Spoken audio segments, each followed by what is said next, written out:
প্রিয় সুধী, আসসালামু আলাইকুম। আমি একটি বিলের পাশে বসে আছি আপনাদেরকে গুরুত্বপূর্ণ কিছু কথা বলার জন্য। আমরা ইদানিং খুব দেখতে পাচ্ছি পুকুরে সাধারণত মুরগির লিটারগুলো ব্যবহার করা হয়। তো আমি এখন বর্তমান যে পুকুরের ধারে আছি, ব্যবসায়িকভাবে যাতে ক্ষতিগ্রস্ত হয়, যার ফলে আমি এই পুকুরের কোনো নাম আপনাদের সামনে উচ্চারণ করতেছি না। তারপরেও জানাচ্ছি যে এই পুকুরে মাছের এমন একটা খ্যাতি, যশ যেটাই বলেন না কেন, এমন একটা সুস্বাদু একটা মাছ ছিল এই পুকুরে, এই বিলে। আপনারা বিশ্বাস করবেন কিনা, নদীর মাছ বনাম এখানকার মাছ যদি পাশাপাশি বাজারে উঠত, তখন কিন্তু দেখা যাইত যে এইখানকার মাছগুলো সবার আগে সেল হয়ে যেত। এইরকম একটা সোর্স এই বিলটা। যাই হোক, আমি এখন বর্তমান 12:30 কাছাকাছি বাজে, 10:30 থেকে 11টা থেকে 2টা, 2:30, 3টা পর্যন্ত আমি এখানেই দেখছি কয়েকশো মানুষ সব সময় গোসল করছে। গরু, মহিষ, ছেলে পেলে, এলাকার মানুষজন সবাই এখানে গোসল করত।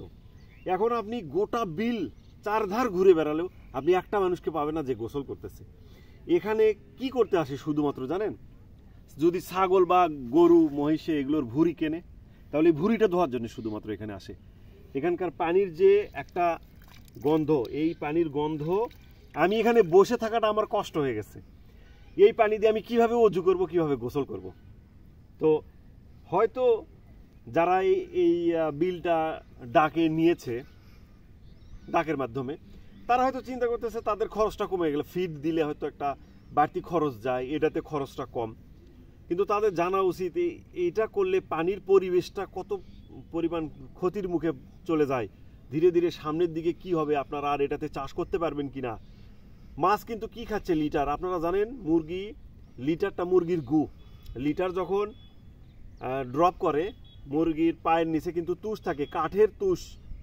হ্যাঁ, এই তুষগুলোর সঙ্গে লেগে যায়, এটা শুকে গেলে এটাকে লিটার বলা হয়। বস্তায় বস্তায় নিয়ে এসে এর ভিতর দেওয়া হচ্ছে। তো এই কাঠের ভুষগুলো, ভুসিটা মাছ কিন্তু খেয়ে ফেলছে। মাছ খেয়ে ফেলার পরে এক সময় কি হচ্ছে, মাছ কিন্তু টয়লেট করতেছে, ওটা কিন্তু হজম হয় না। টয়লেট করতেছে, টয়লেট করে ফেলার পরে মাছের কিন্তু প্রচুরই পরিমাণে এটার জন্য গ্যাস হয়। টয়লেট করার পরে ওই জিনিসটা বের হয়ে আপনার এই পুকুরের পৃষ্ঠে, এই বিলের পৃষ্ঠে পরে পরে পরে পরে অ্যামোনিয়া গ্যাসের এমন একটা প্রাদুর্ভাব দেখা দিবে এক সময় এই বিলটা হয়ে যাবে মাছ চাষের অনুপযুক্ত একটা বিল। সামনে আমরা কোন ক্ষতিটা ডেকে নিয়ে আসতেছি আমাদের নিজের, আপনারা সবাই বুঝবেন। এতটা সুস্বাদু মাছের একটা সোর্স, সেখানকার মাছ এখন সাধারণত মানুষ, ক্রয় ক্ষমতা সবার থাকলেও মানুষ কিন্তু গ্রহণ করতেছে না। কারণটা কি? আপনারা যে এগুলো ব্যবহার করে করে মাছের ক্ষতি করছেন, এই বিলের ক্ষতি করছেন, পাশাপাশি মানুষেরও ক্ষতি করছেন। মানুষ কিন্তু এখনো বোঝা কিছুটা হলেও শিখছে। আপনারা জানেন মুরগির এই বিষটার ভিতরে কি কি থাকে। মুরগিকে সাধারণত দ্রুত বৃদ্ধি করার জন্য, দ্রুত ডিম আনার জন্য অ্যান্টিবায়োটিক এবং স্টেরয়েড ব্যবহার করা হয়। এই স্টেরয়েডগুলো সাধারণত খুব দ্রুতই যে ক্ষয় হয়ে যায় বা শেষ হয়ে যায় সেটা কিন্তু না বন্ধুরা। এই জিনিসগুলো 30% ওই মুরগির শরীরে ব্যবহার হয়, আর 70% এই মুরগির টয়লেট, এই লিটারের মাধ্যমে ওখানে জমা পড়ে থাকে। সেই অ্যান্টিবায়োটিকগুলা এই মাছগুলো গ্রহণ করতেছে। অ্যান্টিবায়োটিক যে পরিমাণ মাছ গ্রহণ করতেছে, সেই অ্যান্টিবায়োটিকগুলা, সেই স্টেরয়েড, সেই হরমোনগুলোর 30% আবার মাছের টয়লেট হয়ে যাচ্ছে এবং 70% ওই মাছের শরীরেই থেকে যাচ্ছে। সেইটা কিন্তু আমরা আবার গ্রহণ করতেছি। আপনারা বোঝেন, এখন আমাদের যে কোনো রোগ হলে কি জন্য আমাদের রোগ দ্রুত সারে না?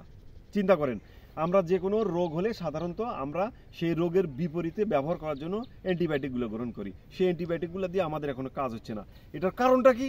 এটার কারণ হচ্ছে এইভাবে করে মুরগি থেকে, মাছ থেকে, গরু, মহিষ বা যে কোনো সোর্সগুলো থেকে, এই সোর্সগুলো থেকে আমরা অ্যান্টিবায়োটিক, আমরা হরমোন, আমরা স্টেরয়েড এগুলো গ্রহণ করি আমাদের শরীরে। যার ফলে আমাদের এই যে ক্ষমতাটা, অ্যান্টিবায়োটিকের যে ক্ষমতাটা আমাদের বডিতে রেজিস্ট্যান্ট হয়ে যায়। এটার ফলে আমরাও এই শুধুমাত্র গল্প থেকে এই বিলের ক্ষতি হচ্ছে না, আমাদের প্রত্যেকটা মানুষের ক্ষতি হচ্ছে। আপনি সজাগ হন আপনারা যারা বিল চাষ করছেন তারা সজাগ হন। যে মানুষগুলো ক্রয় করে নিয়ে আমরা মাছ গ্রহণ করছি, আমরা খাচ্ছি, তারা প্রত্যেকে সজাগ হন। পাশাপাশি একটা ইম্পর্টেন্ট আপনাদেরকে কথা বলি, খুব ইম্পর্টেন্ট কথা, এটা হয়তো অনেকেই জানেন না। সাধারণত যে লিটার ব্যবহার করা যায় এই মাছের জন্য সেটা হচ্ছে শুধুমাত্র আপনার লেয়ারের যে লিটারটা, সেটা ব্যবহার করাটা কিছুটা হলেও স্বাস্থ্যসম্মত। কারণটা কি, লেয়ার যে পরিমাণে খাবার খায় তার ডাইজেস্টেশন হয়ে খাবারটা যে টয়লেট দিয়ে পড়ে যায়, তার ম্যাক্সিমাম খাবার কিন্তু টয়লেটের ভিতরে থাকে। কিন্তু আপনি যদি এটা মনে করেন আপনি সোনালি বা ব্রয়লারের ভিতরে দেবেন এবং তাদের লিটারগুলো ব্যবহার করবেন, এটা কিন্তু পরিবেশের জন্য খুবই ক্ষতি। আমি বলবো না লেয়ারেরটা শুধুমাত্র মানে ভালো, লেয়ারেরটাও কিন্তু পর্যাপ্ত পরিমাণ ক্ষতি সবগুলোতেই আছে। তার মধ্যে লিটার হিসেবে ব্যবহার করা যায় শুধুমাত্র লেয়ারের লিটারটা। আমি সেটাও কখনো গ্রহণের আমি পক্ষে না। আমি অবশ্যই চাইবো এই সোর্সগুলো প্রকৃতি থেকে খেয়ে, প্রকৃতি থেকে হোক, এর বাইরেও যদি যায় ফিড থেকে আসুক, সমস্যা কি। কিন্তু আমাদের এই বর্জ্য, এই টয়লেট মানে এই লিটার নামে যে জিনিসটা, যেটা আমাদেরকে ক্ষতি করছে, আপনার এই বিলের পৃষ্ঠ যে নিচের অংশটা, এটার যে মানে তলাটা, এই তলাটা যে আমাদের নষ্ট হয়ে যাচ্ছে ধীরে ধীরে সামনে গিয়ে। এখানে মানে একটা ওই যে গ্যাস যেটাকে বলি আমরা, মাছের পুকুরের যে গ্যাস, এই গ্যাসটা এত পরিমাণ বাড়বে যাতে করে মাছ কিন্তু টিকতে পারবে না, মাছ কিন্তু মরে যাবে, শেষ হয়ে যাবে। মাছের প্রচুর পরিমাণে গ্যাস হবে, পেট ফুলে উঠবে, মাছ কিন্তু ভেসে উঠবে গ্যাসের সমস্যার কারণে। এক সময় দেখা যাবে মাছগুলো মারা যাবে। এই ক্ষতিটা আপনি আজকে হয়তো মনে করতেছেন আপনি লাভবান হচ্ছেন, আসলে কিন্তু না, আপনি ক্ষতির সম্মুখীন হচ্ছেন। প্রত্যেকটা ব্যক্তি যে অবস্থানে দাঁড়িয়ে আছেন সবার সচেতনতা কামনা করছি। ভালো থাকবেন, সুস্থ থাকবেন, দেখা হবে নেক্সট কোনো একটা ভিডিওতে।